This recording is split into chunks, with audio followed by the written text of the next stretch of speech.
3-bob hozirgi zamon psixologiyasining tuzilishi va tadqiqot metodlari. Psixologiyaning fanlar tizimida tutgan o'rni. Psixologiya ko'plab fanlar bilan uzviy bog'liq holda rivojlanib bormoqda. Fanlar orasidagi bog'liqliklar psixologiyaning fanlar tizimidagi o'rnini belgilab beradi. Bizga ma'lumki, mavjud fanlar gumanitar, tabiiy va falsafiy fanlar turlariga bo'linadi. Bir qator bir-biri bilan yondosh bo'lgan fanlar mazkur tasniflashga kiritiladi. Lekin psixologiya mustaqil fan sifatida namoyon bo'ladi. U inson ruhiy faoliyatining tabiiy, tarixiy va ijtimoiy tomonini o'rganadi. Psixologiya barcha turdagi fanlar orasida muhim o'rinni egallaydi. Psixologiya falsafa, tarix, san'atshunoslik, texnika, pedagogika fanlari bilan uzviy bog'liq. Shunga muvofiq, psixologiyani fanlar orasidagi bog'liqliklarni tahlil qilsak, ayniqsa psixologiya fanlarining fanlar tizimida tutgan o'rni xususida quyidagi jadvalda ma'lumotlar keltiriladi. Tabiiy fanlar: biologiya, fiziologiya, ximiya, fizika va boshqalar. Psixika asosida yotuvchi miyaning biologik va fiziologik jarayonlarni o'rganuvchi tuzilishi. Kibernetika: inson shaxsini o'z-o'zini boshqarish jarayonlarini o'rganadi. Sotsiologiya: ijtimoiy psixologiyaga doir masala yechish va ijtimoiy rivojlanishda psixologiyani rolini o'rganadi. Pedagogika: ta'lim-tarbiya jarayonida inson shaxsini shakllanishini o'rganadi. Texnik fanlar: psixikani o'rganish uchun texnik vositalarni ishlab chiqish, shuningdek, texnik taraqqiyot sharoitida inson faoliyatini optimal shartlarni o'rganadi. Psixologiya falsafa fani bilan chambarchas bog'langan. Bu bog'liqlik ikkala fanning inson va uning hayoti mohiyatini to'la anglash va rivojlantirish an'analarini belgilashdagi o'rni va ahamiyatidan kelib chiqadi. Tabiat, jamiyat va inson tafakkurini rivojlanishiga oid bo'lgan umumiy qonuniyatlar va tamoyillarni psixologiya falsafaning bazasidan oladi va shu bilan birga o'zi ham inson ongi va tafakkuri qonuniyatlari doirasida yutuqlar bilan birga falsafani boy ma'lumotlarga ega bo'lishga yordam beradi. Shuni alohida ta'kidlash joizki, mustaqillik mafkurasi va milliy ongni shakllantirishga taalluqli umumiy ilmiy qonuniyatlarni tizimlashda bu ikkala fan falsafa va psixologiyaning hamkorligi bevosita sezilmoqda.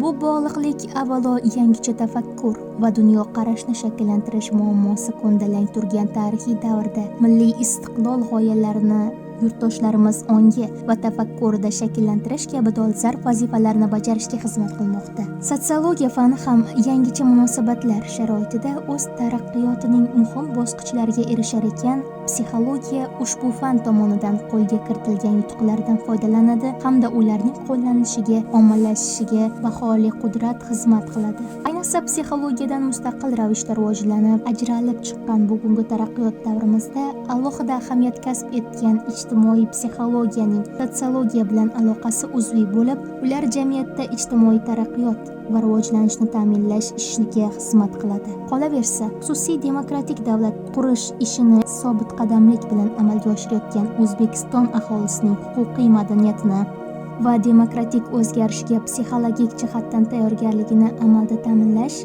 bu sohada muntazam tarzda ijtimoiy fikr, insonlar fikr va qarashlaridagi o'zgarishlarni o'rganish, bashorat qilish va tadqiqot mezonlarini ishlab chiqishda ikkala fan metodologiyasi va metodlarni birlashtirish tatbiqiy ahamiyat kasb etadi. Pedagogika.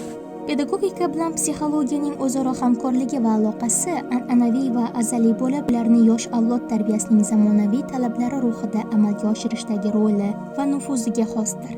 O'z-o'zidan ravshanki, bunday aloqa hamisha ham mavjud bo'lib kelgan va buni ilg'or psixologlar va pedagoglar tushuntirib berishga harakat qilishgan. Rus pedagogi va psixologi K.D. Ushinskiy pedagogika uchun o'z ahamiyatiga ko'ra psixologiya barcha fanlar ichida birinchi o'rinda turadi deb ta'kidlagan edi.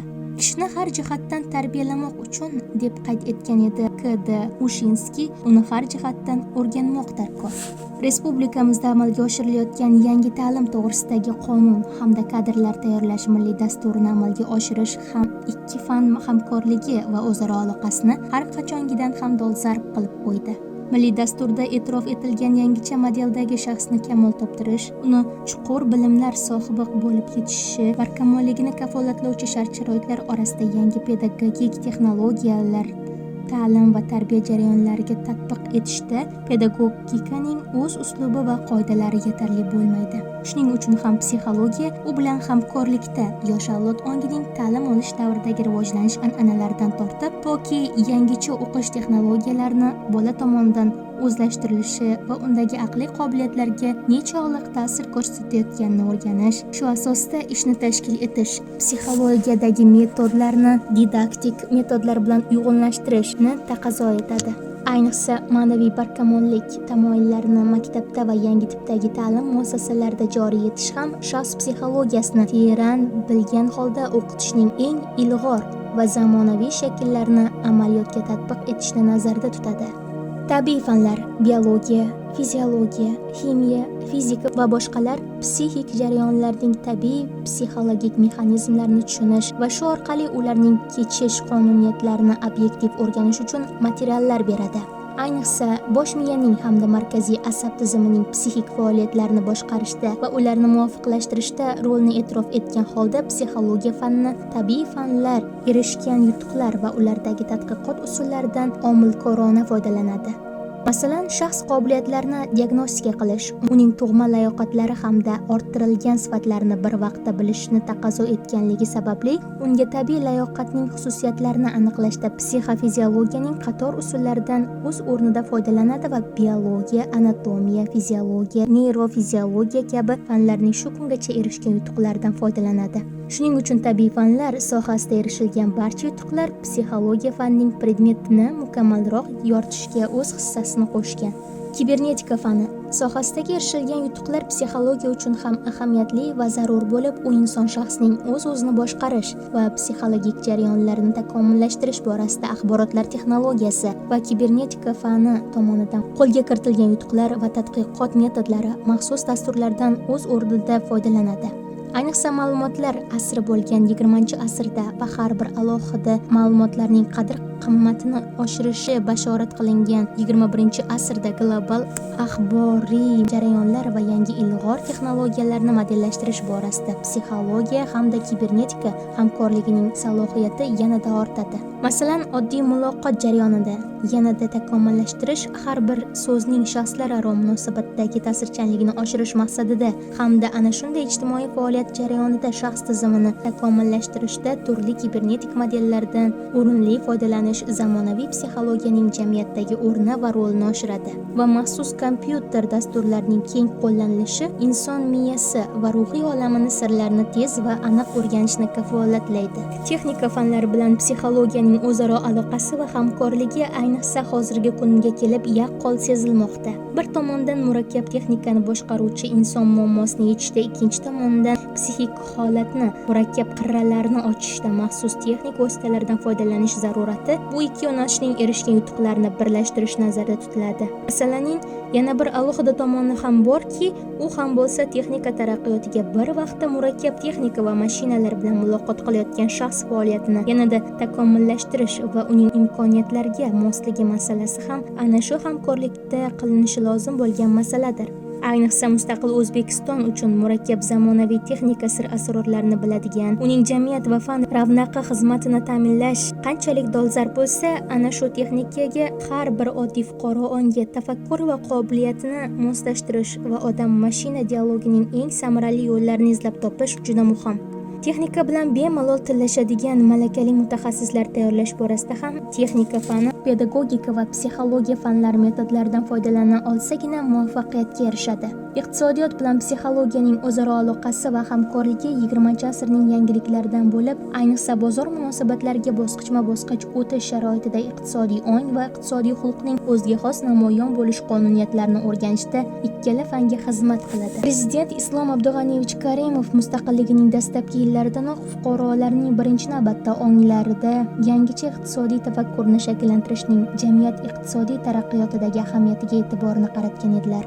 Masalan, yangi davr shaxsni tarbiyalash va uning jamiyatga moslashuvi masalasida psixologiya, iqtisodiyot fanida qo'lga kiritilgan yutuqlar, yangiliklar va iqtisodiy samaraga erishish amaliyotini hisobga olsa, iqtisodiyot o'z navbatida islohotlarning obyekti hamda subyekti bo'lmish inson olamidagi barcha psixologik o'zgarishlarni aniqlash, tahlil qilish va shu asnoda bashorat qilish vazifalarini yechishi kerak. Bundan tashqari, menejment, marketing, boshqaruv sohasidagi har bir izdanish xoh u iqtisodchi tomonidan amalga oshiriladimi, xoh psixologlar tomonidami, baribir ishlab chiqarishning samaradorligini oshirishda shaxsning individual qobiliyatlarini inobatga olish, insonlar o'rtasida o'zaro munosabatlarning sirlarini mustahkamlash bilan inson resurslari masalasiga to'g'ri, odilona yondashishni taqozo etadi. Bu esa o'z navbatida shaxs va guruhlar psixologiyasini bilish va ishlab chiqarishning iqtisodiy omillarini odam qobiliyatiga muvofiqlashtirishni nazarda tutadi. Psixologiyaning tabiatshunoslik bilan aloqasining tobora mustahkamlanishiga quyidagi omil asosiy sabab bo'lgan. Bu jarayon 19-asrning ikkinchi yarmida boshlangan edi. Eksperiment metodining G. Fexner tomonidan fanga joriy etilganligi ana shu jumladan bo'lib, bu I.M. Sechenovning Bosh miya reflekslari kitobi bosmadan chiqqandan keyin ayniqsa keng tus olgan edi. Bu kitobda psixik hodisalar ham xuddi odam organizmining boshqa barcha funksiyalari kabi tabiiy hodisalar ekanligi, ular sababsiz yuz bermasdan, balki nerv sistemasining reflektor aks etishi faoliyati natijasida ekanligini ko'rsatib berilgan edi. Sechenovning reflektor nazariyasi psixologik bilimning tabiiy ilmiy negizini tashkil etadi. Bu nazariya keyinchalik Pavlovning shartli reflekslar haqidagi ma'lumotida uning shogirdlari L.A. Artbelli, P.K. Anokhin, K.M. Bikov, N.I. Krasnogorskiylarning asarlarida, shuningdek Uxomskiy, Bernstein, Beritashvili va boshqalarning asarlarida yanada rivojlantiriladi. Hozirgi paytda psixologiya fanining tabiiy ilmiy jihatdan bu xilda asoslanganligi olimlar tomonidan miya faoliyatining neyrofiziologik mexanizmlari o'rganilayotganligi hisobiga tobora kuchaytirilmoqda. Shu tariqa inson faoliyatining murakkab fiziologik mexanizmlari tizimini tadqiq qilish borasidagi yutuqlar psixologiya bilan tabiatshunoslik o'rtasidagi aloqalarning aniq natijasi sifatida yuz beradi. Hozirgi zamon psixologiyasining asosiy muammolarini tadqiq qilishda buyuk tabiatshunos Ch. Darvin tomonidan 1959-yilda yozilgan Tabiiy tanlash yo'li bilan turlarning kelib chiqishi to'g'risida yoki yashash uchun kurashda qulaylikka ega bo'lgan turlarning saqlanishi kitobida bayon etilgan evolyutsion g'oyalari juda katta ta'sir ko'rsatadi. Bu g'oyalar jonli mavjudotlar muhitining o'zgaruvchan sharoitiga moslashish jarayonida psixikaning rolini aniqlash, psixik faoliyatning oliy shakllari quyidagicha sodda shakllaridan kelib chiqqanligini anglash imkonini beradi. Darwin butun jonzotlarning evolyutsion g'oyasini hayvonlarda sezgining paydo bo'lishiga nisbatan qo'llashga muvofiq bo'ladi. U biologik rivojlanish jarayonida tananing tuzilishidagi va uning ayrim a'zolaridagi o'zgarishlarga olib keladigan o'sha asosiy omillarni ko'rsatib beradiki, bu filogenezdagi psixik taraqqiyotning kuchlari bo'lib hisoblanadi. Psixologiyada Darwinning hayvonlar psixikasining evolyutsiyasi haqidagi g'oyalari ko'pgina olimlarning va eng avvalo Seversoy bilan Vangerning ilmiy ishlarida rivojlantirildi. Bu hayvonlar psixik faoliyatining turli xil shakllari, ularning kelib chiqishidan boshlab tadqiq etish imkoniyatini beradi. Anna Seversovning tasdiqlashicha, hayvonlarda organizm tuzilishi o'zgarmagan holda faqat ularning xatti-harakatlarini o'zgartirish yo'li bilan muhitga moslashtirishning evolyutsiyasi bir-biriga qo'shilmaydigan ikki yo'ldan borgan va hayvonot olamining ikkita tipida o'zining yuksak taraqqiyot darajasiga erishgan. Bo'g'imoyoqlilar turida xatti-harakatning irsiy o'zgarishlari jadal tarzda evolyutsiyalasha boshladi. Ularning yuksak taraqqiy etgan vakillari bo'lgan hasharotlarda esa hayot tarzining barcha ikir-chikirlarga moslashgan g'oyat murakkab va mukammal instinktiv faoliyatning bu murakkab va mukammal apparati ayni chog'da o'ta qoloq hamdir. Hayvonlar muhitning tez o'zgarishiga moslasha olmaydilar. Qordalilar turiga evolyutsiya boshqa yo'ldan boradi. Instinktiv faoliyat juda katta yuksaklikka erishmasa ham, lekin xatti-harakatni individual tarzda o'zgartirish orqali moslashuv jadalroq rivojlana boradi va organizmning o'zgaruvchanligini juda ham oshirib yuboradi. Irsiy moslashuvchanlik ustida xatti-harakatlarning individual tarzda o'zgaruvchanligidan iborat ustqurma paydo bo'ladi. Shunday qilib, evolyutsion ta'limot xulq-atvorning irsiyat bilan programmalashtirilgan instinktiv shakllarining ham hayot kechirish davomida shartli reflekslar murakkab tizimining paydo bo'lishi natijasida orttirilgan shakllarning ham kelib chiqishini tushuntirib berish imkonini tug'diradi. Tibbiyot psixologiyasi asoslarini tadqiq etgan klinisist psixologlar V.M. Bexterov, S.B. Botkin, S.S. Korsakov, R. Luria, V.N. Miyasishchev va boshqalar tadqiqotlarning kishi xulq-atvorida psixikaning qanday rol o'ynashini aniqlashdagi o'rni kattadir. Psixologiya va tibbiyotning tutashgan joyi bo'lgan tibbiyot psixologiyasi psixologiya fanining yutuqlarini kasalliklarning oldini olish bilan bog'liq masalalarni o'rganishda qo'llab kelyaptir. Kasallikning zo'rayishi bir tomondan psixik omillarga, tushkunlikka berilish va vasvasaga tushish, hadiksirash va shu kabilar bog'liq bo'lsa, ikkinchidan dardning o'zi ham, jumladan terapevtik muolajaning samaradorligini pasaytirib yuborishi mumkin bo'lgan alohida psixik holatlarni keltirib chiqaradiki, bu hol vrach va psixologlarning kuch-g'ayratlari birlashtirilishini zarurat qilib qo'yadi. Shu bilan barobar miya qobig'ining ba'zi bir joylari, masalan, chakka qismi lat yeganda psixikaning buzilishini klinik psixologik tadqiqot qilish natijasida idrok va xotiraning qonuniyatlarini tushunish imkonini beradigan yangi ma'lumotlar olinadi. Psixolog klinisist bemorning og'zaki yoki yozma nutqi psixologik jihatdan buzilishi xususiyatlarini aniqlab, dardning manbai kishi bosh miyasi katta yarim sharlarning muayyan bo'linmasida ekanligini qayd qiladi va shu bilan neyroxirurgiyaga yordam beradi. Yuqoridagilardan shuni xulosa qilish mumkinki, psixologiya, tibbiyot, tabiatshunoslik fanlari bilan chambarchas bog'liq bo'lib, ular bir-birini nazariy va amaliy bilimlar bilan boyitib boradi. Umumiy psixologiyani shu sohalar bilan bir qatorda qo'yish noto'g'ri, chunki umumiy psixologiya inson ruhiyatining umumiy qonuniyatlarini, turlarini metodologik va nazariy tamoyillari asosida o'rganish bilan shug'ullanadi.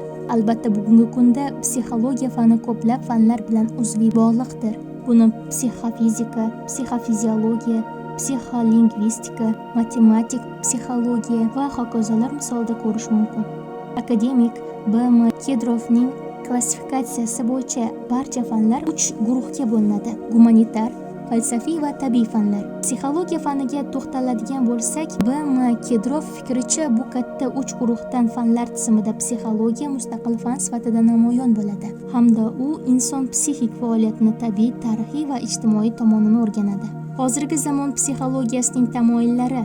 Psixologiya fanining rivojlanishi qator bosqichlarni o'z ichiga qamrab olib, bu davrda samarali tadqiqot ishlari olib borilgan. Aynan tadqiqot ishlarini samarali bo'lishi uchun fan doirasida tamoyillarni ishlab chiqish uchun zarurat sezila boshladi. Bu boradagi ishlar Amerika va boshqa chet el psixologiyasi yo'nalishlari namoyandalari tomonidan ilgari surildi. 20-asr boshlarida behaviorizm, freydizm yo'nalishlari vujudga kelgan edi. Behaviorizm yo'nalishi hayvonlarda o'tkazilgan kuzatishlar natijasida asoslangan bo'lib, uning namoyandalari Thorndike va D.J. Watsonlar hisoblanadi. Behaviorizm ingliz tilida xulq-atvor degan ma'noni bildiradi. Bu oqim psixika va ongni inkor qilib, xulq bilan tashqi muhit o'rtasidagi munosabatlarni, qonuniyatlarni tekshirishni taklif qiladi. Ularning fikricha, psixologiyaning vazifasi stimulga, qo'zg'atuvchi, yangi sezgi a'zolariga ta'sir qilayotgan qo'zg'atuvchiga o'q otish, unga qanday javob reaksiyasi bo'lishini yoki bunday reaksiyani qanday stimul tug'dirishini oldindan aytib bera olishdan iborat. Behavioristlarning formulasi quyidagi kabidir. Freydizm yo'nalishiga venalik psixiatr Zigmund Freyd asos solgan. Uning fikricha, odam mohiyatiga ko'ra hayvonga o'xshaydi. Odamning xulq-atvori va harakatlari ikki tamoyilga, rohatlanish va reallik tamoyillariga bo'ysuntirilgan bo'ladi. Bu oqim ham inson ongiga ishonmaydi. Zigmund Freyd o'zining psixologik nazariyasini odam haqida, jamiyat va madaniyat haqidagi umumiy ta'limotga aylantirib, g'arb mamlakatlarida ham katta e'tibor qozondi. 1923-yilda psixologiyaning birinchi yig'ilishida G.N. Kornilov psixologiyani qayta qurish vazifasini ilgari surdi. Psixologiya fanini rivojlantirishga juda ham katta rol o'ynagan psixologlar quyidagilar: B. Ananyev, P. Blonsky, S.L. Rubinstein, L.S. Vygotsky, R.S. Nemov va boshqalar. Shuningdek, Keyinchalik O'zbekistonda ham yirik olimlar yetishib chiqdi. Ular jumlasiga M. G. Davletshин, G'oziyev, Voqidov va Tokareva, Z. Gaynutdinov, M. Karimova, B. Shoumarov, I. Sunnatova, Nishonova va boshqalarni kiritish mumkin. Yuqorida nomlari tilga olingan olimlar o'zlarining g'oyalari va milliy mafkuralar bilan yoshlarda tafakkur sifatidan mustaqillik, tanqidiylik kabilarni shakllantirishga e'tibor bermoqdalar. Hozirgi mustaqillik sharoitida psixologiyaga bo'lgan talab ehtiyoj juda kuchayib ketdi. Yoshlar ma'naviyatini boyitish uchun ularning dunyoqarashi, tafakkuri, irodasi, umuman olganda ongini o'stirish zarur. Buning uchun eksperimental ishlarni kuchaytirishi, ta'lim jarayonini yangi texnologiyalar asosida qayta qurishi lozim. Hozirgi respublikamiz universitetlarining psixologiya bo'limlari, kafedra, laboratoriyalari, ilmiy fikrlar markazlariga aylantirildi. Mazkur muassasalarda psixologik tadqiqotlar o'tkazilib, psixik jarayonlar, holatlar, shaxsning individual xususiyatlari, hissiy irodaviy sohasiga doir nazariy va amaliy bilimlar qo'lga kiritildi. Ayniqsa fan sifatida tadqiqotlar shu darajada ko'paydiki, ular ma'lum qonun-qoidalarga tayanishi lozim. Shu bois olib borilayotgan izlanishlarga asos bo'lish uchun tamoyillar ishlab chiqildi. Shunga ko'ra, psixologiyaning tamoyillari quyidagicha. Birinchisi, determinizm tamoyili. Ikkinchisi, ong va faoliyat birligi tamoyili. Uchinchisi, psixika va ongning faoliyatida rivojlanish tamoyili. Psixologiyaning asosiy tamoyillari. Determinizm psixika hayot sharoiti bilan bog'liqligini anglatib, tashqi sharoitlar o'zgarishi bilan o'zgaradi. Ong va faoliyat birligi. Ong va faoliyat bir butunlikda tashkil etilmaydi. Ong inson faoliyatini ichki rejasini tuzib beradi. Psixika ongni faoliyatda rivojlanishi, psixikani to'g'ri tushuntirish mumkin bo'lsa, psixika taraqqiyot mahsuloti va faoliyati natijasi deb qaralsa, uni to'g'ri tushunish hamda tushuntirib berish mumkin. Tamoyil ma'lum faoliyatni bajarishda tayaniladigan dastlabki qoidalar tizimidir. Determinizm tamoyiliga ko'ra, psixika yashash sharoiti bilan belgilanadi va sharoit o'zgarishi bilan o'zgaradi. Hayvonlar psixikasining taraqqiyoti tabiiy saralanish bilan, odam psixikasi taraqqiyoti esa ijtimoiy taraqqiyot qonunlari bilan belgilanadi. Ong va faoliyat birligi tamoyiliga ko'ra, ong va faoliyat bir-biriga qarama-qarshi, ham aynan bir narsa ham emas. Ular bir butunlikni tashkil etadi. Ong faoliyatini ichki rejasini, dasturini tashkil etadi. Bu tamoyil psixologlarga inson xulq-atvori, xatti-harakatlari va faoliyatlarini o'rganish orqali xatti-harakatlardan ko'zlangan maqsadlarga, muvaffaqiyatlarga erishishni ta'minlovchi ichki psixologik mexanizm, ya'ni psixikani obyektiv qonunlarini ochishga imkon beradi. Psixika va ongning faoliyatida taraqqiy etish tamoyiliga ko'ra, psixika taraqqiyotning mahsuloti va faoliyat natijasi deb qaralsa, uni to'g'ri tushunish hamda tushuntirib berish mumkin. Bu tamoyil Vygotsky, Rubinstein, Eplov kabi psixologlar ishlarida o'z aksini topgan. Vygotsky ta'lim psixikani rivojlanishga yo'naltirilishi, Blonsky esa tafakkurning kichik maktab yoshida o'yinlar bilan, o'spirinlik yoshida o'qish bilan bog'liq tarzda rivojlanishini tahlil qildi. Rubinstein ong faoliyatda paydo bo'lib, faoliyatda shakllanadi degan edi. Hozirgi zamon psixologiya sohalari hozirgi kunga kelib 300 dan ortiqni tashkil qiladi. Bu sohalar o'ziga xos obyektga ega bo'lib, bir-biridan farq qiladi. Shu bois fan sohalarini o'rganish qulay bo'lishi uchun tarmoqlarni ma'lum guruhlarga tasniflash joriy qilingan. Bu borada professor Petrovskiy psixologiya fan sohasini quyidagicha tavsiflashni ilgari surdi. Aniq faoliyat turlarini o'rganuvchi psixologiya sohalari, rivojlanishning yosh xususiyatlarini o'rganuvchi psixologiya sohalari, shaxs va jamiyatga bo'lgan munosabatlarni o'rganuvchi psixologiya sohalari. Psixologiya fani sohalarini tuzilish tarkibi quyidagi jadvalda aks etgan. Faoliyatning xarakteriga ko'ra, mehnat psixologiyasi turli xil ijtimoiy hayotda inson faoliyatining psixik xususiyatlarini o'rganadi. Rivojlanishga ko'ra, yosh psixologiyasi hayot jarayonida shaxsni psixik rivojlanishini o'rganadi. Qiyosiy psixologiyasi hayvonlar psixikasini o'rganadi. Maxsus psixologiyasi psixikaning rivojlanishdagi o'zgarishlarni o'rganadi. Shaxs psixologiyasi esa shaxsning psixologik xususiyatlarini o'rganadi. Aniq faoliyat turiga ko'ra psixologiyaning quyidagi turlari mavjud. Mehnat psixologiyasi inson mehnat faoliyatining psixologik xususiyatlarini, mehnatni ilmiy asosda tashkil qilishning psixologik tamoyillarini o'rganadi. Mehnat psixologiyasining bir necha bo'limlari mavjud. Birinchisi, muhandislik psixologiyasi. Inson bilan mashina o'rtasidagi vazifalarni taqsimlash masalalarini hal qiladi va asosan operatorlarning faoliyatini o'rganadi. Aviatsiya psixologiyasi. Uchishga o'rganish jarayoni va uchish moslamalarini boshqarishda inson faoliyatining psixologik qonuniyatlarini o'rganadi. Kosmik psixologiya. Vazinsizlik holati, ba'zi fazoviy tasavvuflar cheklashib ketgan vaqtda va organizmga juda ko'p ortiqcha ta'sirlar yuklangan paytda asab va ruhiy zo'r berish bilan bog'liq bo'lgan alohida holatlar tug'ilganda dan faoliyatining xususiyatlarini o'rganadi. Pedagogik psixologiya uning predmeti, o'quvchilarga ta'lim-tarbiya berishning psixologik qonuniyatlarini o'rganish, o'quvchilar tafakkurini taraqqiy topishi, intellektual faoliyat malakalari va usullarini o'zlashtirish jarayonini boshqarish masalalarini o'rganadi. Pedagogika psixologiya bo'limlari quyidagilar: ta'lim psixologiyasi, tarbiya psixologiyasi, o'qituvchi psixologiyasi. Tibbiyot psixologiyasi shifokor faoliyatining va bemor xulq-atvorining psixologik jihatlarini o'rganadi.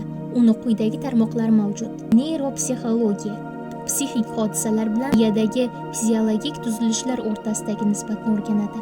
Psixofarmakologiya dorivor moddalarning shaxs ruhiy holatiga ta'sirini o'rganadi.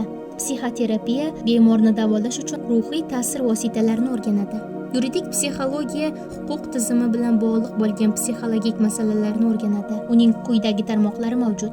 Sud psixologiyasi jinoiy jarayon ishtirokchilarining xulq-atvorini, ruhiy xususiyatlarini tahlil qiladi. Kriminal psixologiya jinoyatchilarning xulq-atvori, shaxsning shakllanishiga doir psixologik masalalar, jinoyatchining motivlari bilan shug'ullanadi. Harbiy psixologiya kishining harbiy harakatlar sharoitidagi xulq-atvori bilan bog'liq hodisalar o'rtasidagi o'zaro munosabatlarni, psixologik targ'ibot metodlarini, harbiy texnikani boshqarishning psixologik muammolarini o'rganadi. Sport psixologiyasi sportchilar shaxsi va faoliyati xususiyatlarini, ularning psixologik jihatdan tayyorgarligining shart-sharoitlari, musobaqalarini tashkil etish va o'tkazish bilan bog'liq psixologik omillarni o'rganadi. Savdo psixologiyasi asosan rivojlangan mamlakatlarda keng taraqqiy etgan bo'lib, kishilar ruhiyatiga tijorat ta'sirini, psixologik shart-sharoitlarini, xaridorlarga xizmat ko'rsatishning psixologik omillarini aniqlaydi.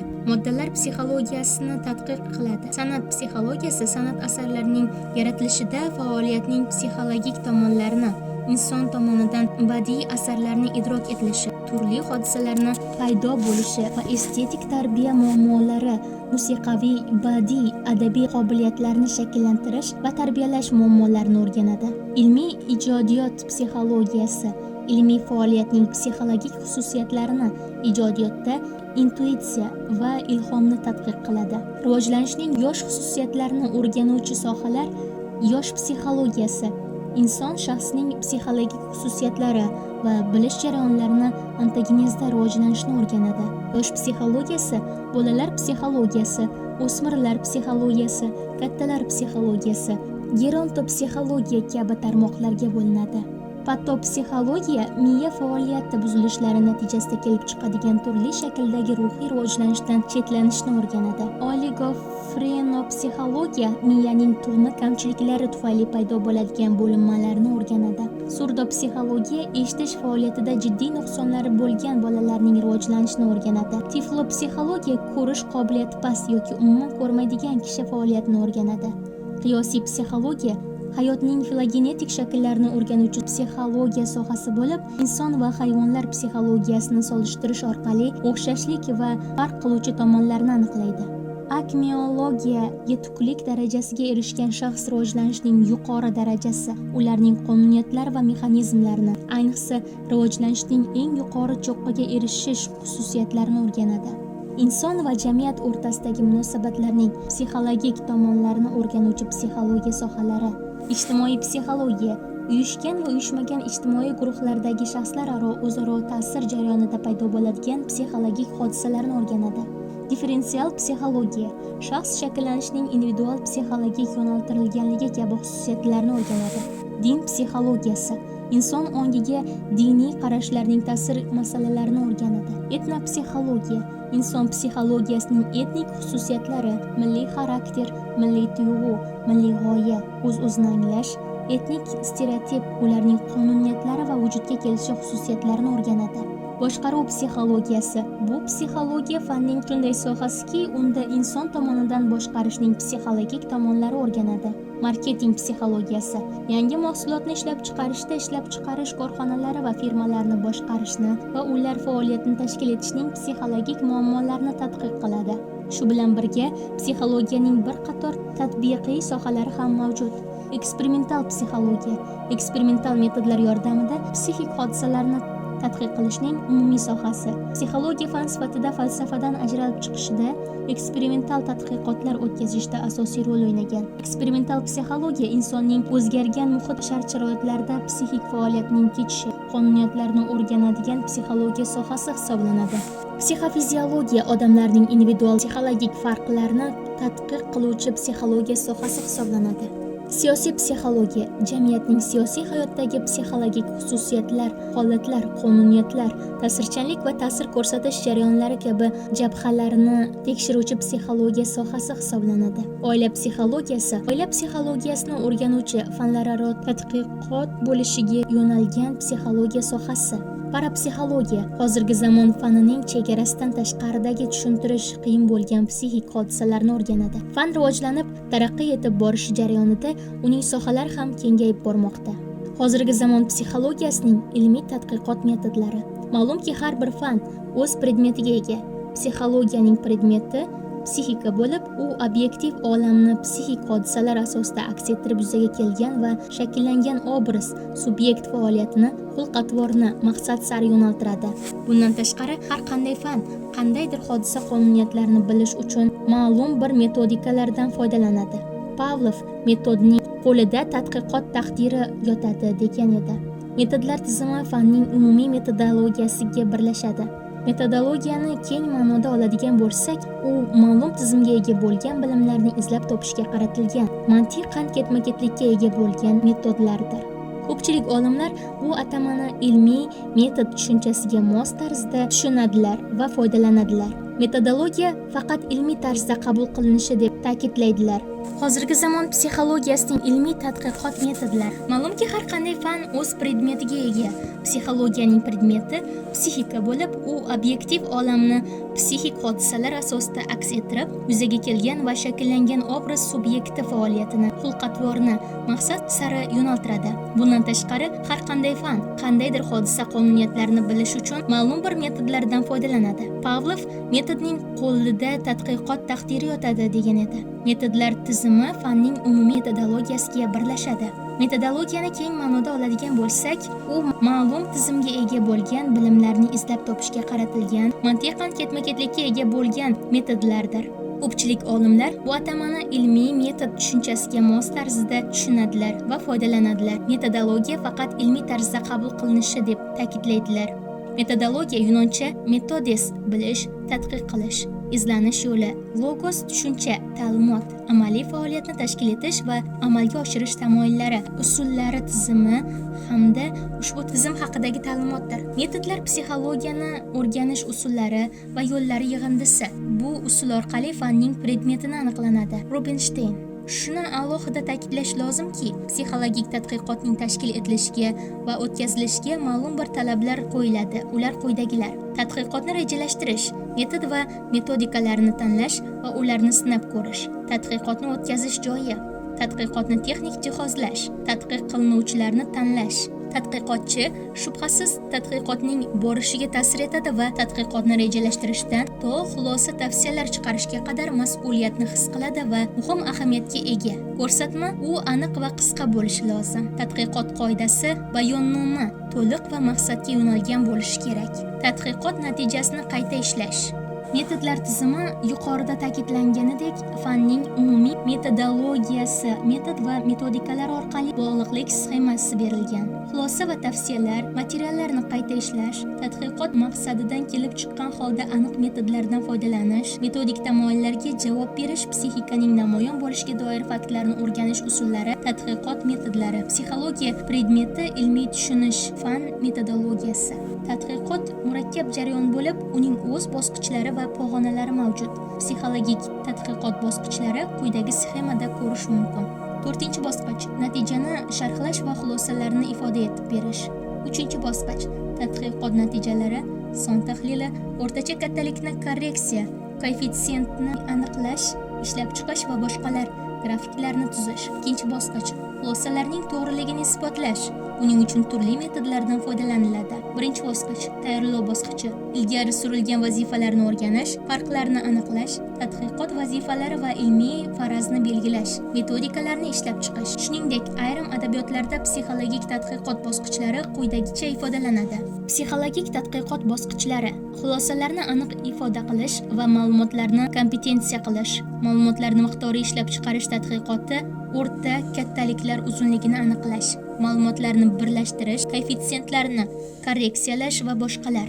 Faktni ma'lumotni yig'ish va aniqlangan ta'minlovchi turlari. Buning uchun turli metodlardan foydalaniladi va bosqichlarga ajratiladi. Birinchi bosqichda esa tayyorlovchi bosqich. Ma'lum masaladagi savollarni o'rganish, ishchi farazlarni o'rganish, tadqiqot metodikalarini ishlab chiqish. Har bir fan tadqiqotining asosiy sharoitlaridan biri uning ma'lum darajada mumkin qadar obyektiv, aniq, ishonchli uslubga ega ekanligidir. Metod uslubning ma'nosi biror bir narsaga borish yo'li demakdir. Umuman, psixologiyada inson psixikasini tadqiq qilishda metodlarning turli tasnifi mavjuddir. Tadqiqot metodlarini ilmiy jihatdan tahlil qilgan rus psixologi B.G. Ananev mazkur metodlarning xususiyatlariga qarab klassifikatsiya qilgan. B.G. Ananev psixikani o'rganish metodlarini turli guruhlarga ajratib o'rgatgan. Birinchisi, tashkiliy guruhga qiyoslash, Langyut, kompleks metodlari kiradi. Ikkinchi, empirik guruhga kuzatish, eksperiment, suhbat, so'rovnoma, test, faoliyat mahsulini o'rganish metodi, biografiya, sotsimetriya. Uchinchi, natijalarni qayta ishlash yoki statistik metodlar. To'rtinchi, sharhlash guruhiga genetika va donalash metodlari kiradi. Ananev tomonidan ajratilgan klassifikatsiyaga ko'ra, tadqiqot ishlarida foydalaniladigan asosiy metodlar empirik guruh metodlari hisoblanadi. Shunday bo'lsa-da, boshqa guruh metodlariga ham qisqacha to'xtalib o'tamiz. Tadqiqot metodlarining birinchi tashkiliy guruhi o'z ichiga qiyoslash, Langyut, uzluksiz kompleks, ko'p yoqlama deb ataladigan turlarni qamrab oladi. Qiyoslash metodida umumiy psixologiya, ijtimoiy psixologiyada katta yoki kichik guruhlarni hamda ularning har xil toifalarini o'zaro taqqoslash uchun, meditsina psixologiyasida sog'lom va bemor kishilarning psixik xususiyatlarini qiyoslash maqsadida, sport psixologiyasida sportchilarning holati, o'quvchiligini va boshqa ishchanligini o'zaro taqqoslash maqsadida foydalanadi. Qiyoslash metodi turli yoshdagi odamlarning bilish jarayonlari, shaxs dinamikasi, jinslarning tafovutlari va o'ziga xosligini o'rganishda qo'llaniladi. Psixologlardan Vygotsky, Polonsky, Smirnov, Ananev, Ilkonin, Galperin va ularning shogirdlari olib borgan tadqiqotlar chaqaloqlik, go'daklik, ilk bolalik, kichik maktab yoshi, o'smirlik, o'spirinlik yosh davrida o'zaro solishtirish bu metoddan foydalanib amalga oshirgan. Langyut metodining boshqa metodlardan farqi bir yoki bir necha sinovchilar uzoq muddat, hatto 10 yillab tekshiradilar. Langyut metodidan nemis psixologi Stern, fransuz psixologi R. Zazzo, rus psixologiyasi N.A. Menchinskaya, A.N. Gvozdev, S. Letis, V.S. Muxina va boshqalar ko'p yillardan beri foydalanmoqdalar. Mazkur metod orqali bir jinsli Hasan Husan, Fotima Zuhra yoki aralash jinsli Hasan Zuhra, Fotima Husan egizaklar kuzatilgan. Langyut metodi yordamida subyektiv omillarning o'ziga xosligini, obyektiv shart-sharoitlari va ijtimoiy muhitning sinovchiga ta'siri o'rganiladi. Chunonchi egizaklarning o'xshashligi va tafovuti ta'sirlanishi, his-tuyg'uni o'zgarishi, kishilar o'rtasidagi individual farqlar, ishchanligi, temperamenti, oliy nerv faoliyati, tizim va hokazo bo'yicha ma'lumotlar olish Langyut metodi orqali amalga oshiriladi. Kompleks metod yordamida o'rganiladigan obyektni o'zgarishlar turli nuqtai nazardan tahlil qilinadi yoki ularga har xil yondashiladi. Masalan, bola va oddiy bilimlarni o'zlashtirish xususiyati psixologik jihatdan tekshirilayotgan bo'lsa, kompleks yondashish ta'sirida ana shu o'zlashtirishning falsafiy, mantiqiy, fiziologik, kompleks yondashish ta'sirida fiziologik, ijtimoiy, biologik xususiyatlari yoritiladi. Aytaylik, keksayishning biologik omillari ijtimoiy biologiya xususiyatlariga yo'naltiriladi. Aytaylik, keksalarning psixologik omillarini o'rganish uning psixologik, fiziologik, mantiqiy jihatdan yoritishga xizmat qiladi. Ilmiy tadqiqot metodlarining 3-guruhi natijalarini qayta ishlash bo'lib, ular statistik miqdor va psixologik sifat tahlili turlariga bo'linadi. Ilmiy tadqiqot metodlarini sharhlash guruhi genetik va donalash metodlaridan iborat. Genetik metod bilan tadqiqot davomida tugallangan ma'lumotlar yaxlit holda maqsadga muvofiq tarzda sharhlanadi. Bu metoddan foydalanishning asosiy maqsadi sinaluvchida vujudga kelayotgan ichki, jamiki obrazlarning rivojlanishi, faoliyat va bilish jarayonlarining o'zgarishiga tajriba natijasiga suyanib ta'rif va tavsif berishdir. Shuningdek, bunda mazkur fazilat va xususiyatlarning namoyon bo'lish davri, bosqichi hamda ba'zi mashaqqatli daqiqalarga, holatlarga qo'shimcha sharhlar berish imkoniyati tug'iladi. Genetik metodga asoslanib, psixik o'zgarishlar bilan rivojlanish bosqichlarining bevosita bog'liqligi ildizi aniqlanadi. Donalash metodi tadqiqot obyektiga kirgan shaxs psixikasining barcha o'zgarishlaridagi o'ziga xoslik, o'zaro aloqa, o'zaro ta'sir va uyg'unlikning o'zaro bog'lanishlari o'rganiladi. Jumladan, inson xulqini idrok qilish uchun sezgi, idrok, xotira, tafakkur jarayonlarining bir paytda birgalikda tadqiq qilinishi bunga yorqin misoldir. Bunda har bir bilish jarayonining usuli ifodalanadi yoki uning ahamiyati alohida ta'kidlanadi. Ularning o'zaro bog'liqligi asoslab beriladi. Empirik metodlar guruhi o'z navbatida ikkiga, ya'ni asosiy va yordamchi metodlarga bo'linadi. Asosiy metodlarga kuzatish va eksperiment metodlari kirsa, yordamchi metodlarga suhbat, so'rovnoma, test, sotsimetriya va faoliyat natijalarini tahlil qilish kabi metodlarni kiritish mumkin. Kuzatish metodi ikki xil bo'lib, obyektiv tashqi va subyektiv ichki kuzatish turlari mavjud. Inson psixikasidagi o'zgarishlarni kuzatish uchun quyidagilar amalga oshiriladi. Kuzatishning maqsad vazifasi belgilanadi. Kuzatilayotgan obyekt tanlanadi. Tadqiqot o'tkazish vaqti rejalashtiriladi. Kuzatish qancha davom etishi qat'iylashtiriladi. Kuzatish insonning qaysi faoliyatda o'qish, o'yin, mehnat, sport amalga oshirishda aniqlanadi. Kuzatishning shakli yakka guruh, jamoa tanlanadi. Yo kuzatilganlarni qayd qilib borish vositalari, kundalik suhbat daftari, kuzatish varaqasi, magnitofon, video magnitofon tayyorlab qo'yiladi. Kuzatish orqali turli yoshdagi odamlarning diqqati, his-tuyg'ulari, asab tizimlarining tashqi ifodalari, imo-ishoralari, sezgirligi, xulq-atvori, nutq faoliyati kabilari o'rganiladi. Ammo o'ta murakkab ichki yechimlar, yuksak hissiyotlar, tafakkur, mantiqiy xotira va aql sakovatni tadqiq qilishga bu metodlarning imkoni yetmaydi. Masalan, o'spirin yoshlarning sport faoliyatini kuzatish orqali ularning irodasi, ishchanligi, his-tuyg'ularning o'zgarish xususiyatlari, talabga intilish, o'z harakatini idora qila olish yuzasidan materiallarni yig'ish mumkin. Tashqi kuzatishda ba'zan tafakkur bo'yicha ham ma'lumotlar olish mumkin. Ish ostidagi kayfiyatni, chegaradagi tashvish va iztirobni, sinaluvchanlik kabi ruhiy holatlarni kuzatib, tafakkurdagi o'zgarishni aniqlash mumkin.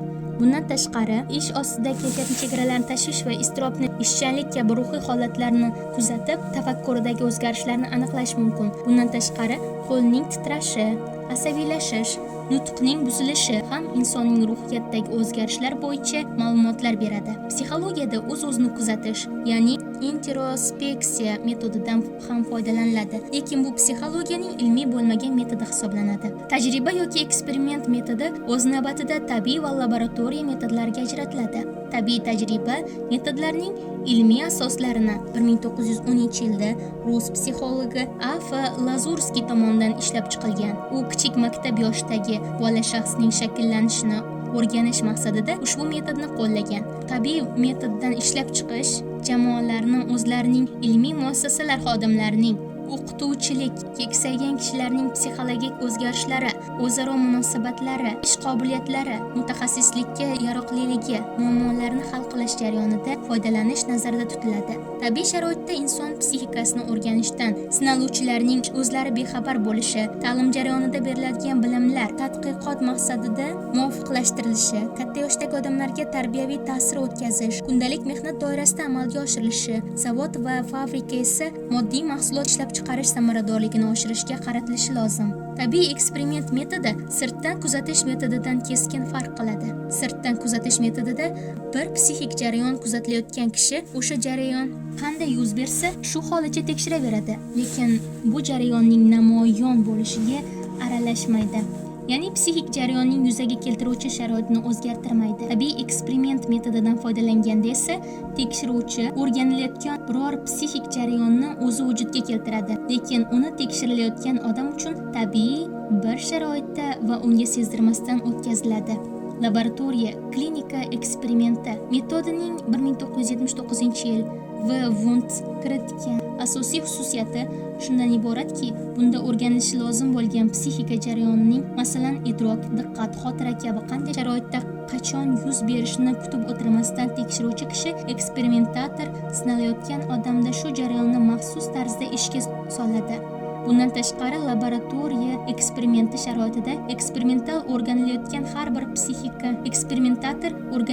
har bir psixik jarayonni xohlagan marta, ya'ni takror yaxshilab sinab ko'rishi mumkin. Bu murakkab psixik jarayonning tabiatini o'rganishda katta qulaylik tug'diradi. Birinchidan, istalgan psixik jarayonni xohlagan paytda yuzaga keltirish vaqtini tejash imkonini bersa, ikkinchidan, har bir psixik jarayonni takror yuzaga keltirib, sinchiklab o'rganish bu jarayonning qonuniyatlarini aniqlash imkoniyatini beradi. Hozirgi kunda odamdagi ayrim psixik jarayonlarning yuz berish tezligini, diqqatning barqarorligi va kengligini, xotiraning xususiyatlarini, o'quv hamda malakalarning qonuniyatlarini aniq va puxta tekshira oladigan ko'plab maxsus asboblar mavjuddir. Masalan, elektron xronoskop orqali ayrim psixik aks ettirish, ko'rish, eshitish, hid bilish, teri sezgilari kabi jarayonlarning yuzaga kelishi tezligini aniq o'lchash mumkin. Elektron taxitoskop orqali diqqatning xususiyatlarini belgilash mumkin. Perseptometr orqali idrok qilish xususiyatlarini o'rganish mumkin. Audiometr orqali eshitish xususiyatlarini o'rganish mumkin va boshqalar. Umuman, hozirgi kunda texnikaning ildam taraqqiyoti munosabati bilan laboratoriya eksperimentining imkoniyati ortib bormoqda. Shuni esdan chiqarmaslik kerakki, laboratoriya eksperimenti metodi bilan turli yoshdagi insonlarning psixik jarayonlari o'rganiladigan bo'lsa, eksperimentni tayyorlash va o'tkazishda ularning yosh chegaralarini hisobga olish kerak. Psixik jarayonlarning moddiy, ya'ni nerv fiziologik asoslarini ham laboratoriya eksperimenti yordami bilan tekshiriladi. Psixik jarayonlarning nerv fiziologik asoslarini aniqlashda akademik Pavlovning shartli reflektor metodi juda katta ahamiyatga ega. Hozirgi vaqtda bu metod bolalarning o'sishini tekshirishda hamda birinchi va ikkinchi signallar tizimlarini o'rtasidagi o'zaro munosabatlarni tekshirishda keng qo'llanilmoqda.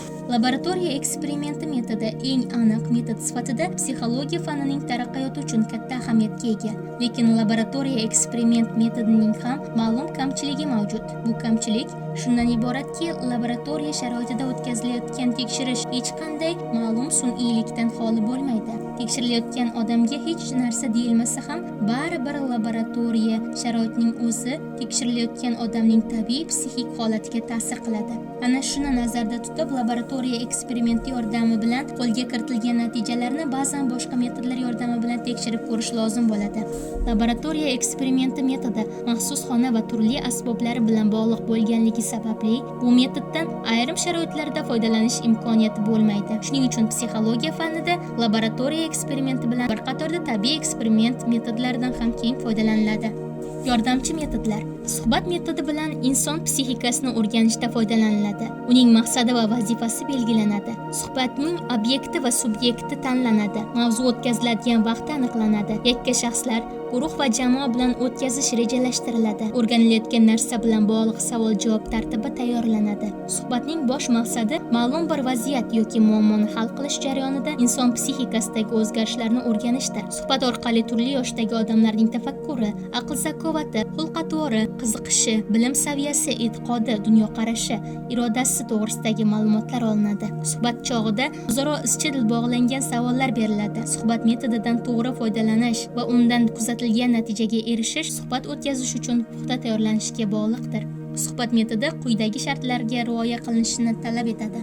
O'tkazilgan suhbatning mavzusi va mazmuni sinaluvchining taraqqiyot darajasi hamda yosh xususiyatlarga mos bo'lishi kerak.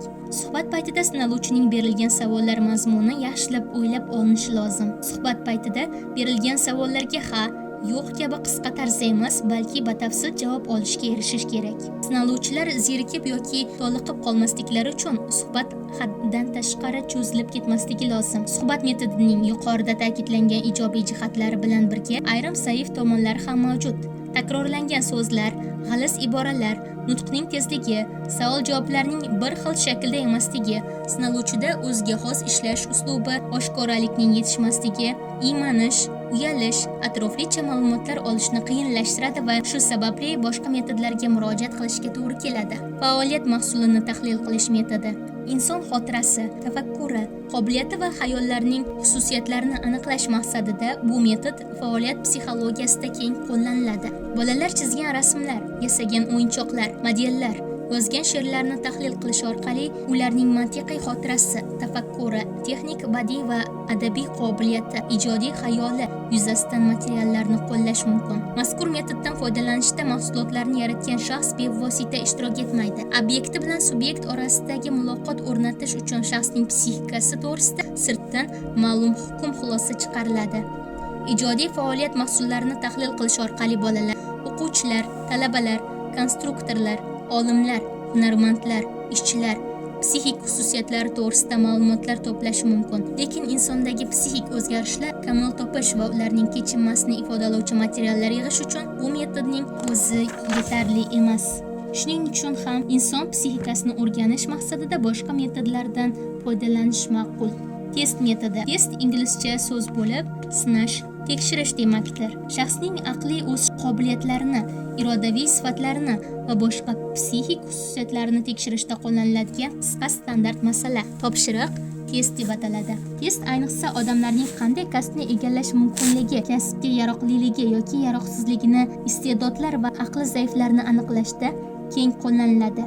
Test metodining qimmati tajribaning ilmiylik darajasiga, tekshiruvchilarning mahoratiga va qiziqishiga, yig'ilgan psixologik materiallarning obyektivligi va ularni ilmiy tahlil qilishga bog'liqdir. 1905-yildan fransuz psixologi A. Binet va uning shogirdi A. Simon insonning aqliy o'sishi va iste'dod darajalarini o'lchash imkoniyati borligi g'oyasini ilgari surgandan keyin psixologiyada test metodi qo'llana boshladi. Biografiya, tarjimai hol metodi. Inson psixikasini tadqiq qilish uchun uning hayot faoliyati, ijodiyoti to'g'risidagi og'zaki va yozma ma'lumotlari muhim ahamiyatga ega.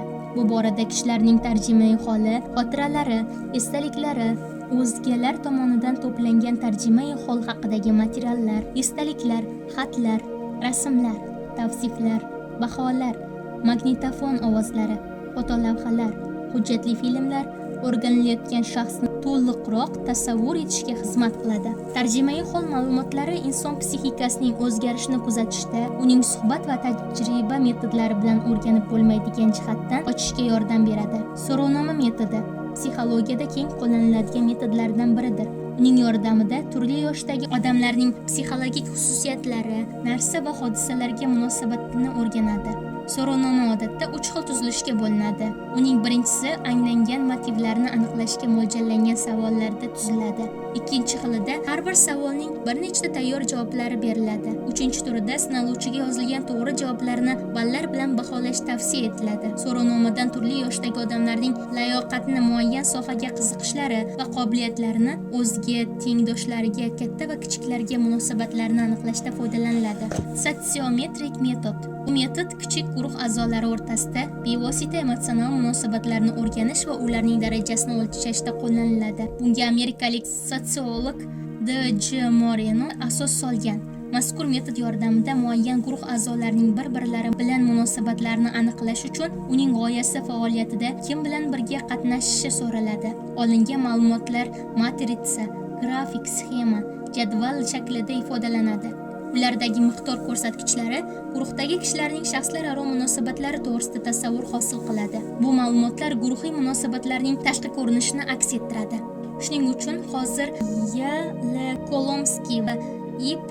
Volkov tomonidan sotsiometriyaning yosh davri psixologiyasiga moslab o'zlashtirilgan yangi turlari ishlab chiqarilgan. Ular shaxsning bir-birini tanlash, motivlarini keng ifodalash imkonini beradi. Ayniqsa sotsiometriyaning Y.M. Kolomskiy ishlab chiqqan o'zgartirilgan turi bolalar jamoasidagi shaxslararo munosabatlar haqida to'liqroq axborot beradi.